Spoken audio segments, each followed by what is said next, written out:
युग बीते पर सत्य न बीता, सब हारा पर सत्य न हारा। आत्मा स्वतंत्र है, वह चाहे जो करे, वह चाहे तो कुछ चाहे, वह न चाहे तो न चाहे। कहते हैं एक जैन साधिका कुएं से पानी भरकर लौटती थी कि बांस टूट गया, घड़े नीचे गिर गए। पूर्णिमा की रात थी, घड़ों में चांद का प्रतिबिंब बन रहा है। कांवर को लिए, घड़ों को लिए लटकाए वह लौटती थी आश्रम की तरफ। देखती घड़ों के जल में चांद के प्रतिबिंब को बनते, घड़े गिरे, चौंक कर खड़ी हो गई। घड़ा गिरा, जल बहा, चांद को वह भी चला गया। कहते हैं जब घड़ा गिरा तो चांद भी चला गया, प्रतिबिंब भी चला गया। बस वह बोध को उत्पन्न हो गई, सम्यक समाधि लग गई, नाचती हुई लौटी। दिखाई पड़ गया कि यह जगत प्रतिबिंब से ज़्यादा नहीं है।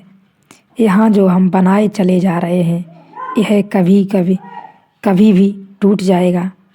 ये सब चांद खो जाएंगे, ये सब सुंदर कविताएं खो जाएंगी, ये मनमोहिनी सूरत सब खो जाएंगी। ये सब पानी में बने प्रतिबिंब हैं। ऐसा दिख गया, बात खत्म हो गई। तो बुद्ध ने सोचा क्या सार है, किससे कहूँगा जिसे जागना है। वह मेरे बिना भी देर अबेर जाग ही जाएगा। यह बुद्ध ने तब कहा जब बुद्ध ज्ञान को उपलब्ध हो गए। थोड़े बहुत समय का अंतर पड़ेगा और जिसे जागना नहीं है, चीखो चिल्लाओ, वह करवट लेकर सो जाता है। आँख भी खोलता है तो नाराज़गी से देखता है कि क्यों नींद खराब कर रहे हो, तुम्हें कोई और काम नहीं, सोए को सोने में नहीं देते। शांति से नींद चल रही थी, तुम जगाने आ गए। तुम खुद ही किसी को कह दो कि सुबह जरा मुझे जगा देना। जब वह जगाता है तो नाराज़गी आती है। कहा तुम्ही ने था कि ट्रेन पकड़नी है, सुबह जरा जल्दी 4 बजे उठा देना। जगाता है तो मारने की तबीयत होती है। इमैनुअल कांट बड़ा विचारक हुआ जर्मनी में। वह रोज 3 बजे रात उठता था, घड़ी के हिसाब से चलता था, घड़ी के कांटे के हिसाब से चलता था। कहते हैं जब वह यूनिवर्सिटी जाता था पढ़ाने तो घरों में लोग अपनी घड़ियां मिला लेते थे, क्योंकि वह वर्षों से 3 वर्ष निरंतर ठीक मिनट सेकंड के हिसाब से निकलता था। लेकिन कभी बहुत सर्दी होती थी तो अपने नौकर को कह देता कि कुछ भी हो जाए 3 बजे उठाना। अगर मैं मारूं पीटूं तो तू फिक्र मत करना, तू भी मारना पीटना, बस मगर उठाना। उसके घर नौकर न टिकते थे, क्योंकि वह बड़ी झंझट की बात थी। 3 बजे उठाए तो वह बहुत नाराज होता था, न उठाए तो सुबह जागकर नाराज होता था। और ऐसा नहीं था कि नाराज नहीं होता था, मारपीट होती वह भी मारता। नौकर को भी कह रखा था कि फिक्र मत करना, उठना तो 3 बजे है ही, घसीटना उठाना लेकिन 3 बजे उठाकर खड़ा कर देना। तू चिंता ही मत करना कि मैं क्या कर रहा हूँ, उस वक्त मैं क्या कहता हूँ वह मत सुनना, क्योंकि उस वक्त मैं नींद में होता हूँ। उस समय मैं कहता हूँ वह सुनने की ज़रूरत नहीं। तो ऐसे लोग भी हैं। बुद्ध ने सोचा क्या सार है, जिसे सोना है वह मेरी चिल्लाहट पर भी सोता रहेगा, जिसे जागना है वह मेरे बिना बुलाए भी जाग ही जाएगा। 7 दिन वह बैठे रहे चुप। देवताओं ने उनसे प्रार्थना की कि आप यह क्या कर रहे हैं। कभी कभी कोई बुद्ध तत्व को उपलब्ध होता है।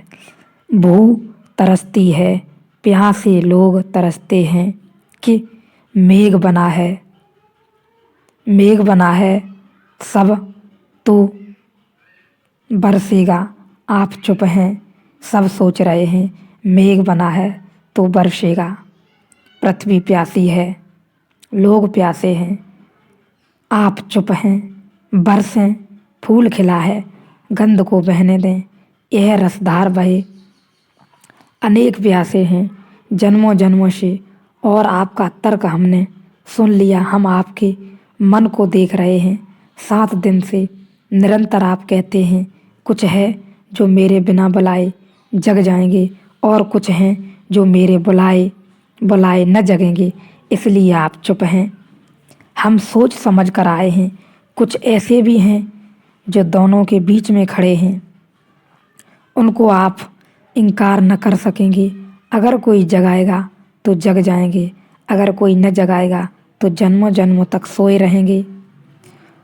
उन कुछ का ख्याल करें। आप जो कहते हैं वे होंगे 99%, पर 1% उनका भी तो ख्याल करें जो ठीक सीमा पर खड़े हैं।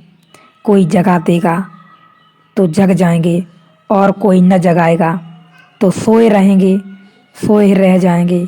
बुद्ध को इसका उत्तर न सूझा, इसलिए बोलना पड़ा। देवताओं ने उन्हें राजी कर लिया, उन्होंने बात बेच दी, तभी बुद्ध को बोलना पड़ा। बुद्ध का ख्याल तो ठीक ही था, देवताओं का ख्याल भी ठीक था। तो 3 तरह के श्रोता हुए। एक जो जगाए जगाए न जगेंगे। दुनिया में अधिक भीड़ उन्हीं लोगों की है। सुनते हैं फिर भी नहीं सुनते, देखते हैं फिर भी नहीं देखते, समझ में आ जाता है फिर भी अपने को समझा बुझा लेते हैं, समझ को लीप पोत देते हैं।